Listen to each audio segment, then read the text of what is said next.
नमस्कार। कक्षा 11वीं, विषय हिंदी, आरोह भाग 1, पाठ संख्या 4, विदाई संभाषण, जो बाल मुकुंद गुप्त जी का लेख है, जिसकी आज हम बात करेंगे। पहले लेखक परिचय जान लेते हैं। बाल मुकुंद गुप्त जी का जन्म 14 नवंबर 1865 गुड़ियानी गांव, जिला रोहतक, हरियाणा में हुआ था। उन्होंने अपना पूरा जीवन अध्ययन, लेखन एवं संपादन में लगा दिया। उन्होंने जीवन पर्यंत स्वतंत्रता की अलख जगाए रखी। उनकी प्रारंभिक शिक्षा उर्दू और फारसी में हुई। राष्ट्रीय नवजागरण के वे सक्रिय पत्रकार रहे। पत्रकारिता उनके लिए स्वतंत्र संग्राम का एक हथियार बन गई। ऐसे बाल मुकुंद गुप्त जी द्विवेदी युग के महत्वपूर्ण लेखक माने जाते हैं। पत्रकार होने के नाते संपादन का कार्य भी उन्होंने किया। भारत प्रताप, हिंदी बंगवासी, भारत मित्र, हिंदुस्तान, अखबारे चुनार, इन सब का उन्होंने संपादन किया। तत्कालीन ब्रिटिश सरकार के विरुद्ध वे अपने लेखों में लिखते रहे। उनकी प्रमुख रचनाओं की बात करते हैं। शिव शंभू के चिट्ठे और खत, उर्दू बीबी के नाम चिट्ठी, खेल तमाशा, ये उनकी प्रमुख रचनाएं हैं। इसके अलावा स्फुट कविता, ये उनका काव्य संग्रह है। उनके साहित्य में मुख्य स्वर स्वदेश प्रेम और राष्ट्रीय चेतना का है। चूँकि उस समय अंग्रेजों का शासन था, तो उनके साहित्य में भी स्वदेश प्रेम और राष्ट्रीय चेतना मुख्य रूप से दिखाई देते हैं। उनकी भाषा सरल एवं तेजस्वी होने के साथ साथ चुटीली है। वो चोट करती हैं। सरल, व्यंग्यपूर्ण, मुहावरेदार और हृदयग्राही भाषा का प्रयोग उनके साहित्य में मिलता है। काव्य रचनाओं में कवित्त, सवैया और दोहा छंद का उन्होंने प्रयोग किया है। उनकी प्रसिद्ध रचना शिव शंभू के चिट्ठे लॉर्ड कर्जन की शासन नीति के व्यंग्यपूर्ण और चुटीली आलोचना युक्त लेखों से भरा है। इन्हें भारतेंदु युग और द्विवेदी युग की कड़ी के रूप में भी देखा जाता है। बाल मुकुंद गुप्त जी का देहांत 18 सितंबर 1907 में हुआ। तो ये हुआ हमारे चौथे पाठ विदाई संभाषण के लेखक का परिचय। अब पाठ का अल्पसार देखते हैं। प्रस्तुत पाठ में वाइसरॉय लॉर्ड कर्जन के शासन का चित्रण किया गया है। कर्जन का मूल काम ब्रिटिश शासन को भारत में वर्चस्व स्थापित कराना और ब्रिटिश शासन का पांव जमाने का था। लॉर्ड कर्जन ब्रिटिश शासक पर अपना प्रभाव जमाना चाहते थे और वह उन्होंने जमा भी लिया था। इसीलिए उन्हें दूसरी बार भी भारत के वाइसरॉय के रूप में नियुक्ति भी प्राप्त हो गई थी। लॉर्ड कर्जन सरकारी निरंकुशता के पक्षधर रहे और इसीलिए उन्होंने प्रेस की पाबंदी यानी कि अभिव्यक्ति की आज़ादी पर प्रतिबंध लगा दिया था। ऐसे ब्रिटिश शासन के दौरान भारतीयों की बेबसी और लाचारी का व्यंग्यात्मक चित्रण इस लेख में किया गया है। लॉर्ड कर्जन की वापसी पर लेखक का यह संबोधन है, जिसमें लेखक बिछड़न के समय को पवित्र, निर्मल एवं कोमल बताते हैं। साथ ही लॉर्ड कर्जन ने देश के संसाधनों का किस प्रकार अंग्रेजों के हित में उपयोग किया, जनता को दुखी करने पर उनको भी कैसे जाना पड़ा, उसका चित्रण इसमें लेखक ने किया है। यानी कि शासन के आतताई रूप से हर किसी को कष्ट होता है। जब कोई राजा निरंकुश हो जाता है और एक आतताई का रूप ले लेता है, तो उसके मनमाने ढंग से शासन करने की वजह से हर किसी को कष्ट होता है, फिर वह प्रजा हो या लॉर्ड कर्जन हो। तो इस प्रकार प्रेस की पाबंदी के दौर में लिखा गया यह लेख साहसिक लेखन का एक नमूना है। आइए अब पाठ को व्याख्या सहित समझते हैं। पृष्ठ संख्या 46। माय लॉर्ड, अंत को आपके शासनकाल का इस देश में अंत हो गया।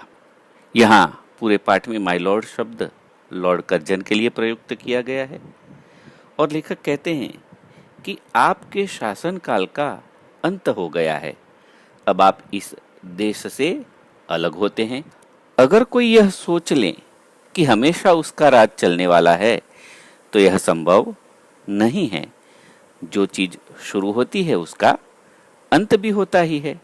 हमारी मान्यता है कि एक न एक दिन हर चीज का अंत होता है, तो आपके शासनकाल का भी अंत होना था, सो हो गया।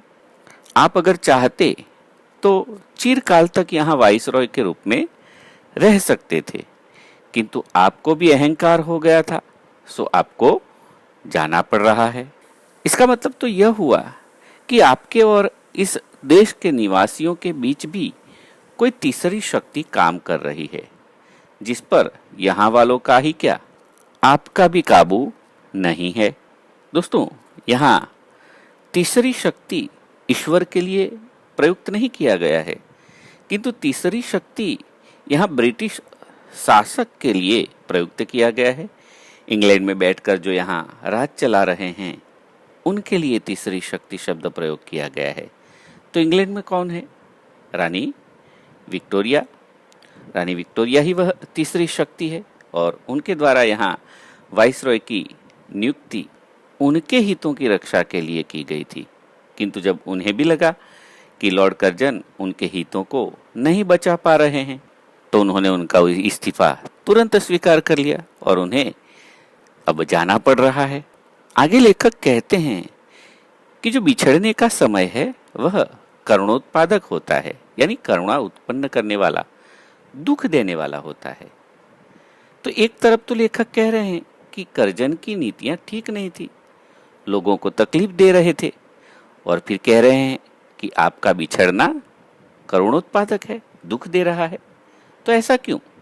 लेखक कहते हैं कि आपके दूसरी बार वाइसरॉय बनने पर लोग खुश नहीं थे, क्योंकि आपने भारतीयों को परेशान कर दिया था और हर भारतीय यह चाह रहा था कि आप दोबारा न आए, लेकिन आप फिर से नियुक्त होकर आ गए, आपको दूसरा टर्म मिल गया था।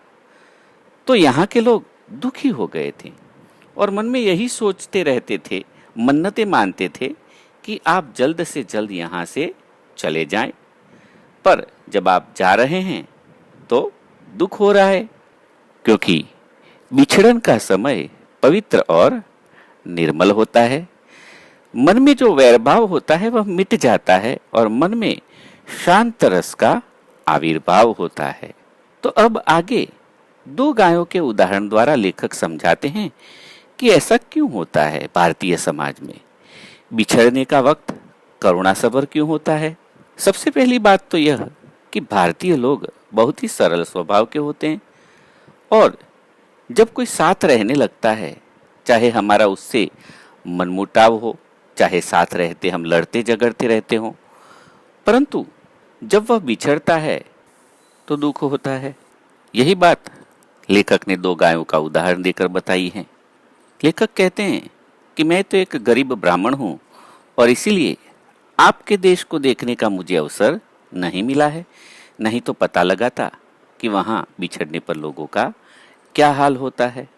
किंतु भारत में तो बिछड़ते समय पशु पंखी भी उदास हो जाते हैं, यानी कि मनुष्य ही नहीं, पशु पक्षी भी, जीव जंतु भी भावुक हो जाते हैं। वैसे तो जो आए हैं सबको एक न एक दिन जाना ही होता है, यही तो परंपरा है। यानी कि जो भी आता है वह जाता है, जिसका भी जन्म है उसकी मृत्यु है, यह परंपरा है। इसीलिए आपका जाना कुछ अलग बात नहीं है, किंतु जिस प्रकार आपको जाना पड़ा वह दुखद है, क्योंकि आपने भी यह नहीं सोचा होगा कि इस प्रकार से आपको जाना पड़ेगा।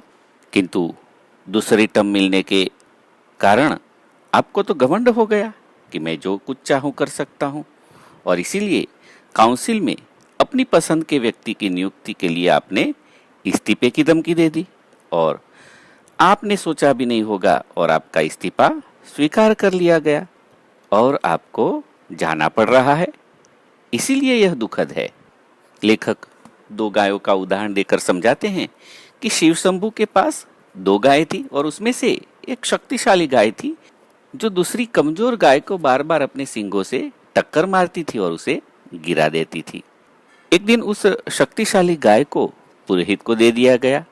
अब दुर्बल गाय को तो खुश होना चाहिए था कि उसके सींगों की मार उसे अब नहीं सहनी पड़ेगी, लेकिन देखा यह गया कि दुर्बल गाय ने भी उसके जाने पर चारा नहीं खाया और भूखी खड़ी रही।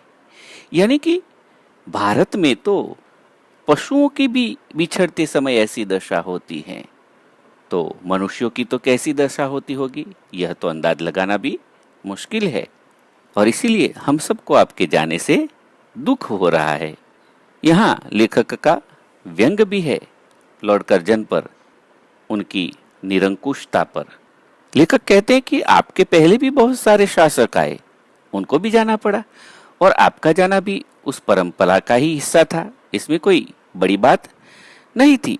किंतु जिस प्रकार से आपको जाना पड़ा वह दुखद है, क्योंकि नाटक खेलने वाला सूत्रधार तो यह समझता है कि सब कुछ उसके हाथ में है, वह जो चाहेगा उसी प्रकार का खेल चलेगा। किंतु पर्दे के पीछे कोई और भी है जो आपके खेल को बिगाड़ सकता है, यह आपको ध्यान नहीं रहा। और इसके लिए लेखक कहते हैं कि कोई घमंडी खिलाड़ी यह समझता है कि वह दूसरों को अपनी लीला दिखाता है, किंतु पर्दे के पीछे और ही लीलामय अपनी लीला कर रहा होता है, जिसका पता उस घमंडी खिलाड़ी को नहीं होता है। तो इस प्रकार कर्जन ने भी अपने खेल खेले, किंतु उनके खेल नहीं चले और अब उनको जाना पड़ रहा है।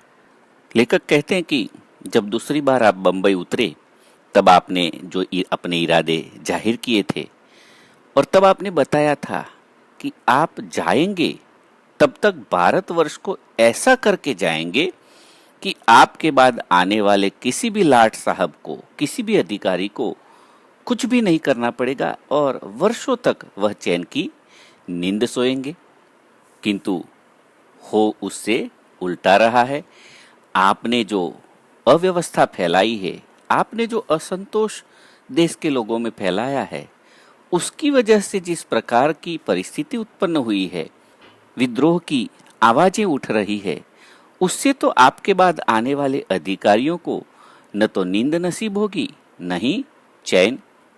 आपने जो अव्यवस्था और बदहाली फैलाई है, बद इंतजामी फैलाई है, उसे ठीक करने के लिए नए आने वाले साहब को, नए आने वाले अधिकारी को नींद और भूख को हराम करना पड़ेगा, तब ये सारी परिस्थितियां सामान्य हो पाएगी। दूसरी बार जब आप आए तो आपके घमंड की वजह से न आपको चैन मिला, न यहाँ की प्रजा को चैन मिला। आपको सोचना चाहिए था कि इस देश में आपकी क्या शान थी, आप कितने ऊपर थे और अब आपको कितना नीचे गिरना पड़ा है।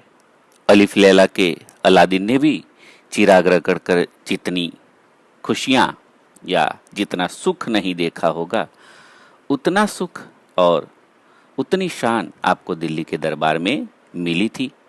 आपकी और आपकी लेडी यानी कि आपकी धर्मपत्नी की कुर्सी सोने की थी, आपके छोटे भाई और उनकी पत्नी की कुर्सी चांदी की थी। इस देश के सारे लोगों ने भी सबसे पहले आपको सलाम किया, बाद में बादशाह के भाई को सलाम किया। अगर जुलूस निकलता तो उसमें भी आपका हाथी सबसे आगे और सबसे ऊंचा होता था। इन सारी बातों का मतलब यह है कि इस देश ने ईश्वर और महाराज एडवर्ड के बाद आपको सबसे ज्यादा महत्व दिया, सबसे ज्यादा सम्मान किया, किंतु आप उसकी सुरक्षा नहीं कर पाए। आपकी नीतियों की वजह से आपने पटकनी खाई और सिर के बल नीचे आ गिरे। ये कुश्ती या दंगल के शब्द प्रयोग यहाँ हुए हैं।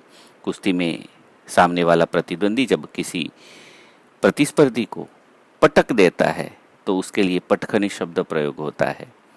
तो आपने पटखनी खाई और आपको अब जाना पड़ रहा है और आपके देश में वही यानी कि एडवर्ड को ही ऊंचा माना गया और आपको अब नीचा देखना पड़ रहा है। आपने इस्तीफा देने की धमकी देकर उनको झुकाना चाहा, लेकिन आखिर आपको ही झुकना पड़ा। यह बड़ी दुखद बात है। यानी कि आपको जिस प्रकार से इस देश से जाना पड़ रहा है वह दुख की बात है। यहाँ रुकते हैं, आज इतना ही। आगे के पाठ की व्याख्या हम दूसरे वीडियो में करेंगे। नमस्कार, सबका मंगल हो।